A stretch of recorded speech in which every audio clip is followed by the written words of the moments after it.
All set. All right. Well, good afternoon, everyone. Thank you for joining us. My name is Matt Santoro. For those of you who don't know me, I am pleased to introduce Stefan Zelich. He is the president and founder of Focus Healthcare Realty.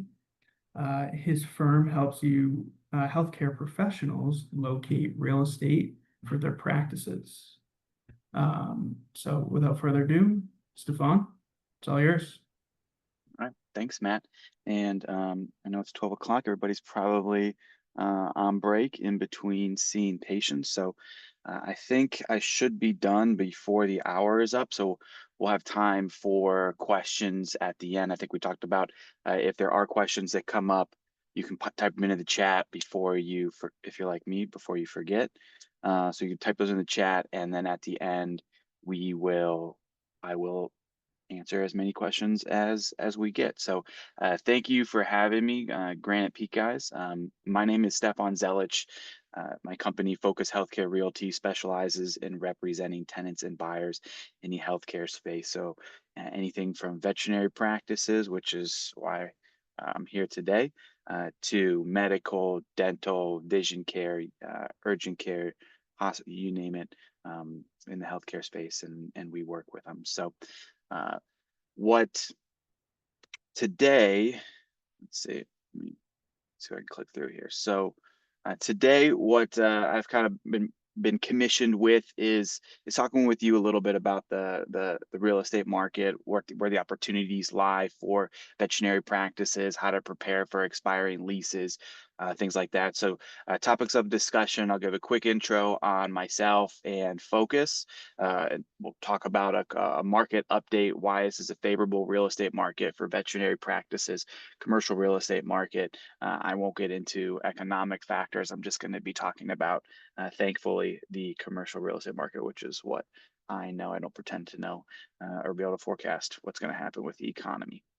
But we'll talk about how to unlock money for those of you who lease space, how to unlock money during your lease renewals when those come up. We'll talk about leasing versus purchasing. When does that make sense? Because I know a lot of veterinary practices, because of this specialized use, it lends itself well to purchasing real estate. So I know a lot of you out there might own real estate or have goals of owning your own real estate for your practice one day. We'll talk about timelines for the different transactions, and then lastly, just building the right team, who's involved, and why that makes a big difference when you're going through a commercial real estate project. So introduction to Focus. We are a commercial real estate firm based here in Boston, Massachusetts. We can cover and work nationally, but our focus is really on in the New England states. So we only represent healthcare practices, never landlords. The reason that is important is, as a practice owner or a business owner, when you go out and you're looking for space, and let's say you hire a broker, you might hire somebody with local experience, but usually that also comes with the fact that they're also representing landlords in that market, which is not allowed, but it does create some uncomfortable situations if your broker, who supposedly is representing you and looking out for your best interest, is also representing the party on the other side of the transaction, whether that be a seller or whether that be a landlord. So we draw the line in the sand. We never represent landlords. It's just the practices. So when you hire us or another a broker out there that does tenant rep, we always encourage to hire a broker, whether it's us or somebody else, but look for that broker that does tenant only, because you'll never run into that conflict of interest. And it allows us to better push for our clients. We tend to push the envelope more than the listing brokers will, because we're not looking at those landlords as potential clients down the road. So whereas some brokers are only comfortable asking for the necessary amount of free rent to get the space built out, we're looking for 6, 9, 12 plus months, and depending on the scenario, free rent, and we're pushing for it if the situation calls for it, and if the situation presents that opportunity. We're going to push for that because we know on the front end for a practice. It's that the initial upfront time to build it out, but also too, it's not like opening a Granite Peak office, or it's not like opening a retail store where you open and patients and revenue starts coming in. It's going to take practices time to get that revenue generation going. So we understand, and this is just an example, but it's why by not representing landlords, we're able to push the envelope and not worry about upsetting prospective future clients in those landlords or sellers. So and then we only represent healthcare practices. So we understand what a practice needs to be successful, whether it's starting a practice or whether it be during a move. What's going to go into that, and how can we structure the lease or the purchase of the real estate to give our clients the maximum amount of success. And that comes from working with hundreds of practices over the years and really knowing what it takes to be successful. So we're able to help in that sense. We assist with lease renewals, big piece of what we'll talk about today. It's a large part of our business, capitalizing on the real estate market that we find ourselves in. New office expansions, adding locations, purchasing real estate development, so buying land, building a building, building multiple buildings, becoming landlords down the road. So, and then we offer a free lease analysis to veterinary practices. So we advise or encourage at any point in your career or life cycle of whether you're leasing, at any point, reach out and we can look at what the lease looks like, what your opportunities are. So we always encourage to uh, clients or potential clients to fill out a form and the lease analysis, and we'll help guide them on where they stand in the market. So why is this a favorable real estate market for veterinary practices? So I ran this report. I like to run these just to kind of show people, but I ran this back in May prior to a seminar I was giving then. But this shows the greater Boston office market. And the greater Boston market stretches from Manchester, New Hampshire, out to Worcester, down to Providence, and then out to the Cape. So it's a large market. But this shows what's happened, and where I go to is that point in 2020 where the pandemic hit. And it shows a flattening of the asking, actually a declining office rents. Retail is similar. I like to use this chart because the office market is more pronounced, and you could see how vacancy across that same time frame has went to the typical target range of around 10% to up close to 30%. So its vacancy rates have almost tripled. So we have that headwind where landlords have more vacancy, which is causing drag on their investment. They also have the headwind of rising interest rates, where a lot of these buildings might have been purchased 5-6 years ago at 3.5%, 2.5% interest. Now their interest rates are 6-7%, and so their cost of capital has doubled.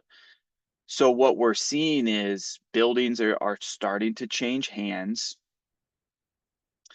And this shows the same market, the office market. This shows a decline. We had a steep jump in 2020, but I mean, prices had been rising steadily, but you saw it peak during the pandemic, and that was really due to a lot of what was going on in that Cambridge biotech hub. The properties that were getting sold at huge multiples that give me anxiety thinking about some of these buildings that were purchased on spec, thinking they were going to do these super expensive lab deals that were getting done. And then it really just kind of fell off. But it's now since come down lower than pre-pandemic levels. And volume is you could see here in orange, volume is super low.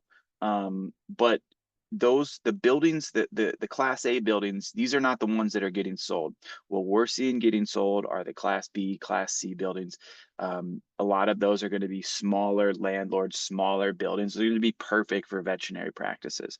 But those buildings are changing hands at much lower levels. And what that's done is it's created an opportunity in the leasing market, because the new owners that are coming in and buying those properties have now reset the economic threshold, and now we're now all able to offer more competitive lease rates, concessions, free rent, build out allowances to their tenants. So we're seeing a huge advantage.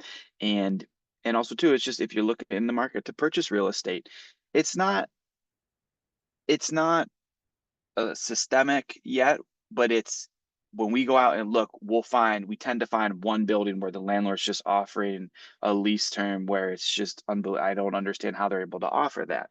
Or we'll have somebody that, a building will go up for sale and then it'll get sold faster than I've typically seen at a lower price. So it's not overall yet, but I think there's going to be, as these buildings change hands over the next couple years, because now these new buildings are putting pressure on the older landlords to lower their rents, but now they can't now be competitive in the market, so they're losing tenants.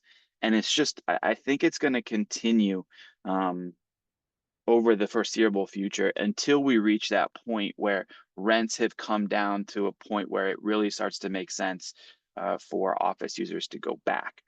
But this lack of office users has created a ton of opportunities for business owners like yourselves that need office space, through market cycles, that need office space through pandemics. So the landlords that, previously, retail, office, whoever it might be, that weren't interested in having a veterinary clinic there before, are now more open to the prospects of that, and they're thinking outside of their usual box. So that's opening more opportunities for our clients and creating more demand, which creates more leverage, which allows us to get better deals. So from a real estate perspective, now is a great time to be in the market. So how do we unlock? Firstly, what I'll touch on is kind of the low hanging fruit for those of you that lease space. How do we unlock money during your lease renewal? So have the lease evaluation done early. I highlighted the link on our website. I have clients that have leases. I have a client right now that has a lease coming due in a couple in 2028.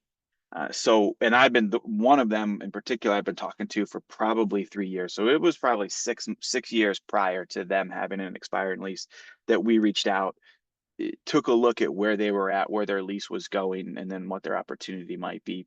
They're interested in purchasing real estate, but if we can't find something to purchase, they want to try to see what we could do to renovate their existing space. So it's just, we've been planning for that, and we've got the plan in place. So once the time frame is right, we're going to we'll get to work. But those can be done as early in the lease as whenever you're curious, really. And we're going to put together a one pager. It'll have your lease rate. It'll have kind of the prevailing market rate, what the ranges are, and then we'll have some guidance on here's what we think what you might be able to do at the time of your renewal. Sometimes we're just saying, hey, look, you're in a good place, call us if there are any issues. Other times we're like, let's keep in touch, here's where we think we could do, and we come up with a game plan for how do we follow up when the time is right.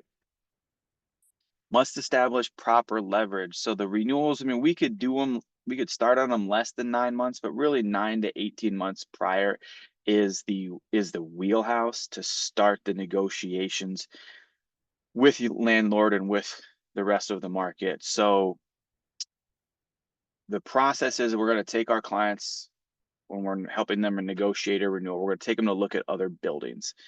So other landlords really aren't going to engage with us if we've got more than 18 months left on a lease, or 24, because if you think about it, the likelihood of that particular tenant doing a deal and relocating 2 years prior to their lease expiring, unless that landlord gives 18, 24 months of free rent to allow the new lease to line up with the expiration of the existing lease, if we're 24 months, a lot of landlords aren't going to engage at that time. So we really kind of need to be in that 9 to 18 month window. 18 months is, we could start the negotiations. We may not get all of the offers that we're looking for. However, I will say it just depends. I had a client, they wanted to start window shopping 24 months out. We go, look, we find a space. The landlord loved our client. And I said, look, we got 2 years left. We're just, early on in the process. There's a lot of decision makers within this particular client. So we wanted to get out and start looking. And they said, well, we're interested. So make us an offer. So that landlord ended up giving them 24 months of free rent. And this doesn't happen. And I would have never asked for that. But like I said, there's those situations where you find that one landlord that's just is ready to make a deal. And so that was one where we started super early because the landlord was willing. But if you start with 24 months as your negotiating point, most landlords are not going to respond to that, but that one did. So that's why you can start early, and maybe you find that one where they're really anxious to make a deal and you can get a sweet offer. So, but we'll help our clients gather competitive offers from buildings down the street or in their market to really understand what is being offered, what the rent looks like, what the construction allowance looks like, because ideally we get enough allowance to cover the majority of construction. Previously, 4 years ago, most of the time our clients were coming out of pocket even after the allowance that we're able to get from the landlord. But more recently, I've seen landlords offer upwards of 100 a square foot in allowance. In some cases where the rent allows for it, they're fully paying for it. The practices build out. So it's not every situation, but we're going out and we're negotiating these things. What does the rent look like over 10 years? What's the cost for construction? How much allowance are we getting? What are we paying for out of pocket? So what's our out of pocket cost? What's the rent cost over 10 years? And then we go back to our client's current landlord and say, all right, well, I don't throw the offers in their face, but we just say, hey, look, I'm calling them up saying, hey, your tenant XYZ Veterinary hired us, their lease is expiring, and we've take a look at the market. We have some landlords that are really excited about having them and bringing them to their building. So they'd love to entertain staying here, but they need to do what's best for their business. So here's some terms that we put together, and this is what we would need to stay. And it's maybe a rental rate reduction. Maybe we're keeping the rent the same, but the practice, maybe you bought it a few years prior and it was tired. So maybe we're keeping the rent the same, but we're asking for a very hefty renovation allowance to make it, to spruce it up and make it really, make it look much nicer and newer. But these are all the types of things that we are going, 12 months out to your landlord with these terms, as opposed to kind of passively waiting for the landlords to send over terms for an extension. So we're taking a much more proactive approach, which yields better results in terms of achieving improved concessions. So like I talked about earlier, the same concessions are available as on a new lease. When we're coming up and we're talking about negotiating a renewal, lower rents to improve cash flow, renovation allowances to update the office, or we see all kinds of different scenarios, but and doctors that are in different phases of their careers. But we see the doctor that, like I talked about earlier, that just purchased the practice a few years earlier, and they're coming up on their first lease extension, and they want some money to make the space look nicer. Or the doctor that's a few years out from selling their practice. And when you look at what is a buyer going to look at when they're looking at valuing your practice and you're trying to get top dollar for your practice, that buyer is looking at all the possible ways that they can knock down your price and of what you've built. Not having top of the line capital equipment, having deferred maintenance on your building, whether it's just the building looks tired. All of those things, if you're looking to sell your practice, are things that are going to be negatives that are going to be held against you, or at least they're going to be scrutinized by a potential buyer. So if you're looking to maximize the value of your property, leveraging an expiring lease, if that's the situation you're in, is a huge opportunity to get money from the landlord, in some cases, hundreds of thousands of dollars, to make your space top notch so that when a buyer comes through, there's nothing that they can use in terms of the way that your space presents itself to knock down your price. So that's where those renovation allowances can come in, and they'll, it's like one affects the other. The if a landlord is contributing towards a tenant's build out, it affects how aggressive they can get on the rent. So if we don't need the allowance, then we can focus more on trying to negotiate a better rent. What we typically find though is landlords are more willing to give the allowances, and we're able to affect terms more by going after the allowance, because lowering the rent lowers the value of the real estate. So if you just think about your practice, if you lower your practice revenues, the value of your practice goes down. So landlords are less apt to negotiate on rent. We're seeing very aggressive renovation allowance offers, free rent, things like that on at the time of renewal. But other things, HVAC is outdated and you had to pay for the last one. So we want written in that any HVAC units that break down the line, landlord's going to pay for that. Landlord's going to pay for repairs that happen. Reserve parking, signage, all of these things are up for negotiation at the time of renewal. I always say you can ask for anything in real estate, which is what makes it so great, but nothing is ever guaranteed.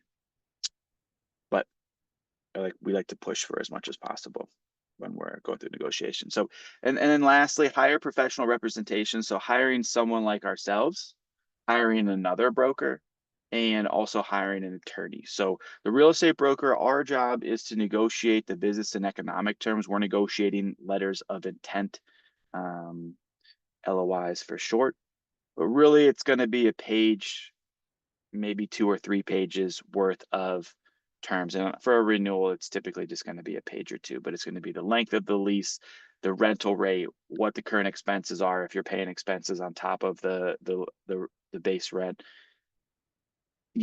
renovation allowance. Are we getting free rent? Are we getting additional free parking? Is the landlord, are we negotiating that the landlord pays for any HVAC repairs? And then also too, we'll go through with just kind of a checklist, and I'll take my notebook in and go through with the client, and we'll say, all right, the ceiling tiles here, we want these fixed. The curb cut is falling apart, so we want that cement shored up. The landscaping is tired. We'd really like for the land. So, those types of things we're going to put into the renewal and the extension. Landscaping is a little bit harder to maintain on an ongoing basis, but capital repairs, roof leaks, those are things that we can address at the time of the renewal.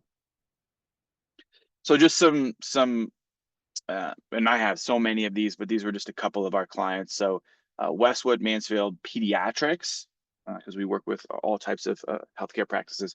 They were a group. They had 2 years left on their lease. Carol, the executive director, called us with about 2 years left, and she felt that what they were paying in rent was high. So we took them to market, saw that there was an opportunity to potentially lower. They were paying more than what the market was bearing. So what we did is we went and actually got them a great piece of land to purchase, and we were looking at potentially buying the land and building the building. They had 2 years, plenty of time. We ran the numbers. Ultimately, it was a large group, and we couldn't get all the physicians on board to purchase the real estate. But we used that. The landlord was looking at that piece of land. They knew what was out there. When I called and told them that they were looking at buying land and building the building, they knew what was out there. We had 2 years left in the lease. We went to the landlord, and we negotiated the rent from $13,000 a month. $13,000 a month here. Can you see Matt, can you see my cursor when I'm circling? Okay. $13,000 a month. We negotiated down to $10,000 a month. So they saved about $3,000 a year. The landlord ripped up the 2 years. We were able to realize those additional $3,000 a month in savings immediately. And then we re-signed a 5-year extension plus an additional 2 years for the 2 years that the landlord ripped up. So it was all in, it was a 7-year extension, but over those 7 years, they were able to save $350,000. And one of the best parts about it, and why I love my job, is that our clients, they don't pay us. So we, as part of the lease extensions, part of the deal is that the landlords pay our commission. So we're always going to be paid by the landlords in these situations. So we're able to help generate the savings, handle all the negotiations, effectively act as another piece of their team, a specialized piece of their team that's going to help them with the real estate, and we don't charge them anything. This is another example of, this was an orthopedic client of ours. They had a lease coming up with almost 6,700 square feet, felt that they were paying too much. You could see initially the landlord's proposal to them was $25 a square foot, and then they were paying an additional $11.50 a square foot in expenses. So all in Raynham, they were paying $36.50 a square foot, which is fairly high. So we took them to market. We went down the street. This landlord was going to build out their entire space, pay for their construction, and orthopedics is not as expensive to build out as a veterinary practice, mind you. But landlord was going to pay for their entire build out, and they were going to do the deal at $22.50 a square foot. So $13 roughly a square foot, $14 a square foot less than their current list. We went back to their current landlord. The current landlord matched their deal, and we were able, you could see right here, matched the deal, brought the rent down by more than $7,000 a month. We were able, and then it saved them $876,000 over the course of the next 10 years. And again, the landlord paid our fee in this scenario, but we were able to achieve this because we had that other opportunity that was out there, and that comes, the landlord knew that if I were to be involved, that we're going to go out and look at those other options. Whereas a practice owner, or your practice man, or your office manager calling up the landlord to say, hey, we'd like to extend, the leverage that you have, the starting point is going to be here, where our starting points, we're going to get the offer down here. So leasing versus purchasing. So when does it make sense? When makes sense? Something that a lot of our veterinary clients will look at. As you get closer to the city, it's obviously harder to find that real estate. As you get further out, those opportunities become more prevalent. But so how do we, and this is small, so I will send this presentation to the Granite Peak guys, and they can send this out. But when you're looking at purchasing real estate, you're looking at it from multiple perspectives. So this here was where we're looking at it from a practice perspective, an occupancy cost perspective. How does purchasing real estate compare to leasing real estate? Maybe it's your current lease and you're looking at relocating and buying something, or maybe it's a new practice, a new startup, or a new location, and you're comparing a lease scenario to a purchase scenario. But in this particular instance, 26 Washington Street in Wellesley, we ran this a few months ago. Actually, I think this piece of real estate is still available if anybody's interested. But the total, it was 8,900 square feet. Our client needed 4,800 square feet. So they were going to occupy about half of it. Their current lease, you could see over here, they were at about 3,600 square feet. So we look at, what was the total purchase price? We're looking at $4 million. What were the capital expenditures going to be, the investment that they were going to have to make? So we were just budgeting $890,000 of improvements, parking lot, needed new roof. So what improvements we're going to put in? What's the interior build out of the client's space going to be? This 4,800 square feet, architecture, some different soft costs. Loan terms, we used a 10% down term, 6.5% over 20 years. Total amount financed. What is the principal and interest payment? What are the operating expenses? So all in, it was going to cost 500, upwards of $600,000 from principal and interest to operating expenses, compared to the $220,000 that they were paying. So significantly more expensive. However, they had another 4,100 square feet left over that they could rent out. So what could they generate on that vacant space? So this was a best case scenario that we used, and we obviously ran multiple scenarios. No, not leasing any of the vacancy out. But what does it look like best case scenario? So if best case scenario, you're able to lease that space out, you're able to generate another 300,000 in income. So your total monthly pre-tax costs, 26,000 versus 18,000 in leasing. Then we have a section here that will help us account for some of the tax benefits of owning real estate. And I want to black this out so that Granite Peak people don't see it, but because this is very rudimentary. But we always advise, and if I took a screen capture, but usually up at the top of this, we have please consult your CPA on tax benefits, because what we have here is, it's very rudimentary. But after applying some the tax benefits, how does the after tax look compared to leasing? And then we look at over a period of the next 10 years, what is the projected market value? We apply a capitalization rate. Capitalization rate's how you value commercial real estate. We project what is the lease rate's going to look like 10 years out. We'll use a basic capitalization rate. What is the value? What is the market value? And what's the loan balance? Because you're building over time, you're paying down that loan and you're building equity. So what's the potential for net equity 10 years down the road? And then last at the bottom here, cash in hand saved annually. What does that look like? So really what that is that comes down to the pre-tax amount.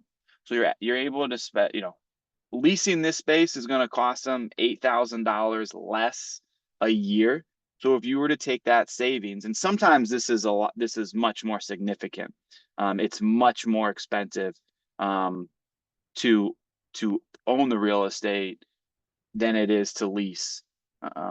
So this number might be much wider. So then if you were to take that cash in hand, save that, that pre-tax cost that you're saving annually and reinvest it either into your business, or maybe we used a 7% investment yield here. Like you go throw it into an index fund that yields you 7%. What does that look like over 10 years? And then you kind of compare 6 million in equity versus maybe you have 112,000 of cash that you've saved annually that you would have went back and reinvested. So when this number is higher and we start seeing like millions of dollars, then it starts to become, okay, maybe it doesn't make sense to purchase. And if we were to remove this tenant income, if they were worst case scenario not be able to rent it out, then you look at maybe it doesn't make sense. But most of the time what we're going to do is we're going to apply, let's just get it rented. If the market rate is 57 plus another 16 in operating, maybe let's just rent it at 45, get it filled. What does that look like? But this is how we look at, from a practice perspective, you put your practice owner hat on, occupancy cost, what does that look like? And then same client, we looked at it because they had multiple owners and they had multiple partners and they wanted to make it open to other partners to invest in. This particular client was making it open to friends and family, but this is kind of the pro forma that we put together so that you can look at that. You take the practice owner hat off, you put on, your investor hat, you have money lying around to invest. Are you better off investing in this piece of real estate, or are you better off just putting it in the stock market or putting it somewhere else where you could generate a better return? So this is how we look at, from an investment perspective, how does the property perform? And a lot of times we'll look at it in the investment, it's not necessarily the greatest investment, but because it's, we're just looking at the doctor, it's just a one owner, that doctor might look more at like, all right, what does it look like from an occupancy? They might be more focused on how does this look as opposed to this, because they have to pay rent anyway. So they're not as concerned about the investment yield because that rent is getting paid no matter what. But where this comes into play is when you have larger projects, multiple partners in your practice that are looking at, why would we spend more on the real, why would we do this? Why don't we just keep the rent, which is low, and just go invest our money somewhere else? So this is where we're looking at things like, what is the cash on cash return? What is the internal rate of return? Internal rate of return the amazing thing about real estate is you have multiple ways of making money. So the internal rate of return, the IRR, is calculated by taking the net income that you're generating plus the principal that you're building every year, and dividing that by your initial cash outlay. So internal rate of return, looking at just different ways, and it doesn't even take into account the fact that the rents are going to go up, so the value of the building is going to go up. That building values in general tend to go up. So we'll help look at multiple angles. So ideal timelines for a new lease, startup, second location, relocation. 12 to 18 months is kind of the wheelhouse. It can be done in less, and we can certainly start early. There's no harm in starting earlier. But ideally, if timeline is of concern, 12 to 18 months is the wheelhouse. For purchasing, if you're purchasing an existing building, 12 to 18 months, we start looking. I have clients where we talk, they've got 3 years prior to their lease expiring. But we're out looking now because maybe you find that opportunity where the building's full, but you can, if you were to purchase now, you can renew the leases in such a way that they are set to terminate when you need access to the building. So we can certainly start earlier when you're looking at purchasing something. Ground up construction, minimum of 18 months. I probably should, given conditions, we should probably look more at like 24 months. Obviously, it just takes much longer. Lease renewal wheelhouse is 9 to 18 months. I've helped clients with 3 months, as little as 3 months. Negotiations don't always go as strongly, but 9 to 18 months is kind of that wheelhouse to start negotiations, either with your landlord or with other landlords in the market. And then practice acquisition. So this is one thing where, let's say you're looking to purchase a practice, we'll come in and represent you as the purchaser in negotiating a new lease with, let's say it's a third-party landlord. If it's a third-party landlord, we can get involved. If you're buying the practice from, and you're going to be leasing from the practice owner, we might not get involved in that situation. But a practice acquisition, you're buying the practice, we can come in. The lease needs to be assigned over to the practice buyer. At that time, we can go and work with the landlord to see if we can't negotiate better terms for an extension, because whatever bank you use, they're going to require at least 5 years of term. So if it's less than 5 years and there's no options left, we're going to have to go negotiate an extension. And me making the phone call to the landlord saying, hey, the current tenant's looking at selling the practice, I represent the buyer. We're looking at potentially buying the practice and just moving it down the street. Or maybe we keep it here, but we're going to need better lease terms. But having a broker handle those negotiations at the time of the acquisition, you come at it from a much higher vantage point. And then on the flip side, as a seller, we can come in and help the sellers get some term, maybe get some money to, hey, whoever this is, so that when the buyer comes in, you have a deal in place where you could say, look, I know we're paying this much in rent, but we have a proposal to extend the lease at this much. And we also got you $50 a square foot, $100,000 to make improvements. So when you buy the practice, we're going to assign this over to you, and you can make it exactly what you want, because we've already done the legwork in getting that new lease extension negotiated. And we can do it in such a way as a seller that, hey, we're going to execute this, but we can make it so that it's only goes into effect if you were to sell the practice. So if you're not looking to lock yourself into a 5-year extension prior to selling your practice, we can do it in such a way that it would only kick in if you sold your practice. Building your team, key players. Number 1, the CPA is king. And then lawyer, bank, real estate broker, architect, contractor, equipment company, IT vendor, interior designer. These are all as broker. These are all players that we will have conversations with and work with, take input from, coordinate with when we're working a deal. Having specialized vendors who know the veterinary industry saves time and money. So you've obviously got a great CPA here. There's lawyers, banks, architects, everybody.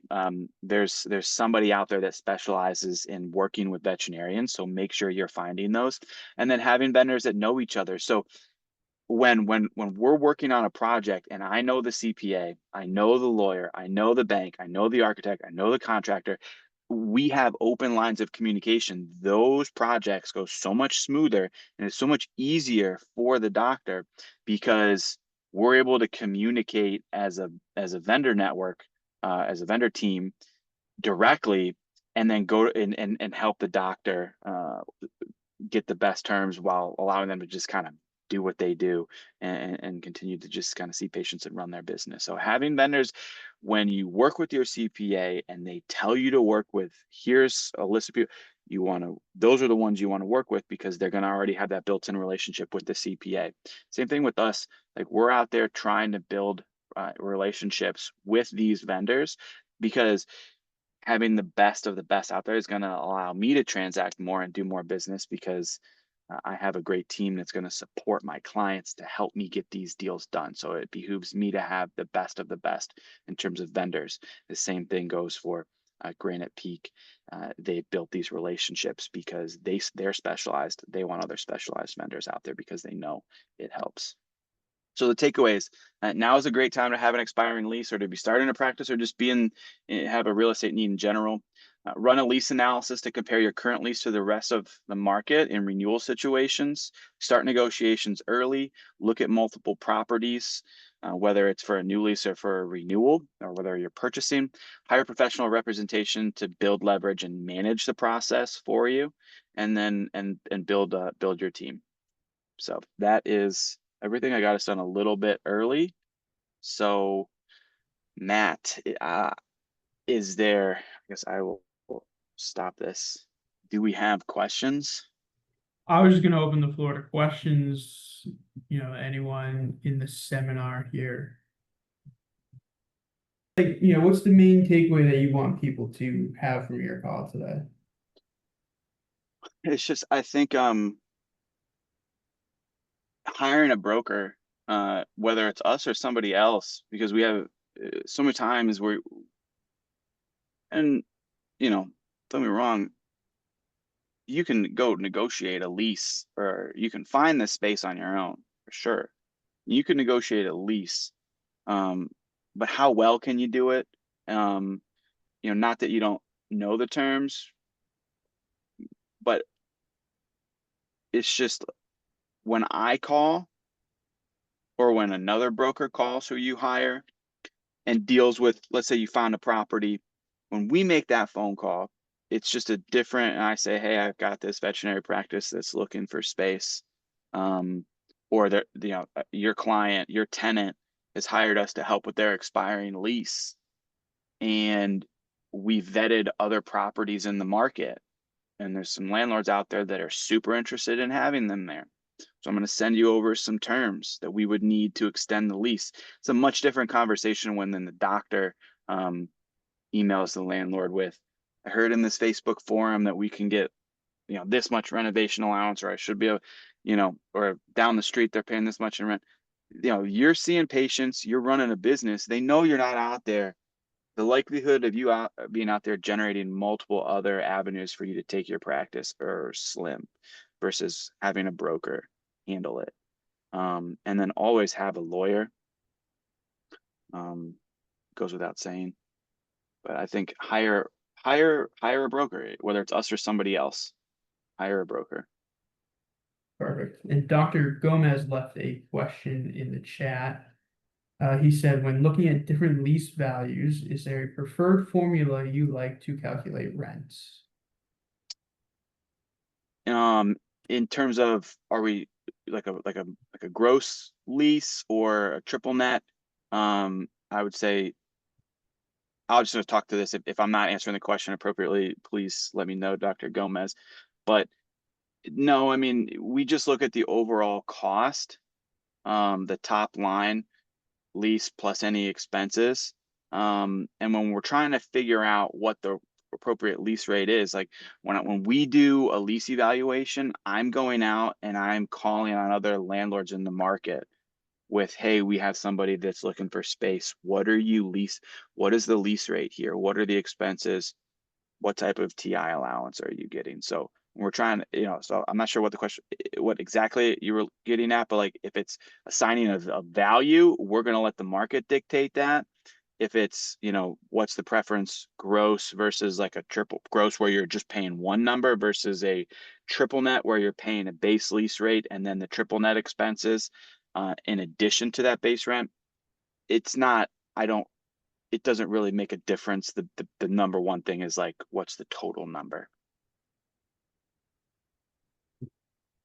He wrote a follow-up saying, I've seen percentage of fair market value versus percentage of gross versus so many others.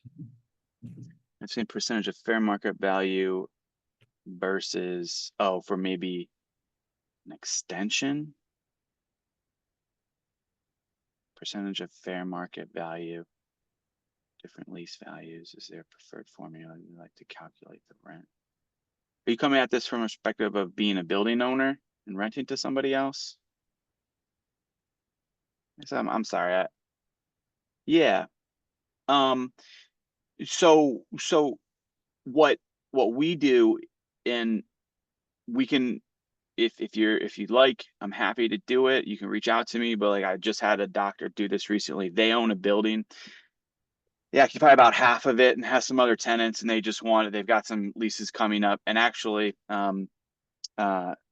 their CPA reached out and wanted to know like, hey, what should we be charging? So what we did is I'll just go to the market, make a few phone calls, and I'll put together an Excel sheet of here's the properties, here's the rents, here's maybe what the build out is, here's what they're offering for, and I'll provide that to you guys at no charge.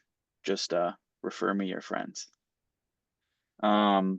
Hi, Stefan. You mentioned that primarily your clientele is located within New England states. Do you only work with clients within these states exclusively? I primarily work in New Hampshire, Massachusetts, Connecticut, Rhode Island. Other states allow me to, based on licensing laws, allow me to transact in those states. Some are easier than others, but really it just comes down to what the licensing law is. And if I'm able to, what I'll do is work with the client to vet the market. I'll do a search the same way I would do a search for Massachusetts. I'll find all the properties, make all the phone calls, set up the tour, and then our client will go on the tour. 9 o'clock, you start here. Here's a broker's information. Here's the number. Here's all the details. 9:30, you're going here, and we'll set it up that way. So I'll do that a handful of times a year in different markets. And then if it requires, and we can also I can partner with somebody locally to go, but it's not always necessary. So hopefully that answers your question. We can work all over, I would say. And then I just had one other follow-up question for you. Anything that you've seen in the news lately that maybe will impact the buy lease decision for potential clients of yours in the future? Can you, I mean, is there something that you're seeing that makes you wonder? I'm just trying to think. No, I just, Okay. with so much changing and, some things have It, been changing in mass in terms of, yeah, rent control a little bit and, there's just, so it's like retail took a big hit back when like Amazon started getting bigger. We don't see the malls like we used to. So that's already changed. In the office space, it's people they're not coming back to the office the way that they were pre-pandemic levels. You'll see mixed headlines where, and usually they have an agenda, but oh, this company is making people come back to work. Well, not everybody. And the numbers show it's across the country that in the office space, uh, rents are down, or vacancies up, occupancies down. So you have that happen. You have rising interest rates, which is causing pressure on landlords. We also have we have a dearth of affordable housing. So we're seeing a lot of office, industrial conversion to residential, which is affecting the market. Um, but I think just, the opportunity right now is landlords are looking for security, and there's more secure than a good veterinary practice as a tenant. Um, so I think it's the market has really swung in favor of strong, long-term, stable tenants like all yourselves. Any final questions for Stefan before we break here? If not, thank you for joining us. Please reach out to Stefan if you have any additional questions that you might have thought of after this call. So everyone knows, this video will be posted to our YouTube channel. So if you ever want to go back and listen to what Stefan had to say today, you'll be able to reference it there. And then if anyone needs the CE credit certification, please email us at events@granitepeakcpa.com. Stefan, thanks again for your time today. Everyone else, thanks for your time today, and look forward to seeing you all again soon.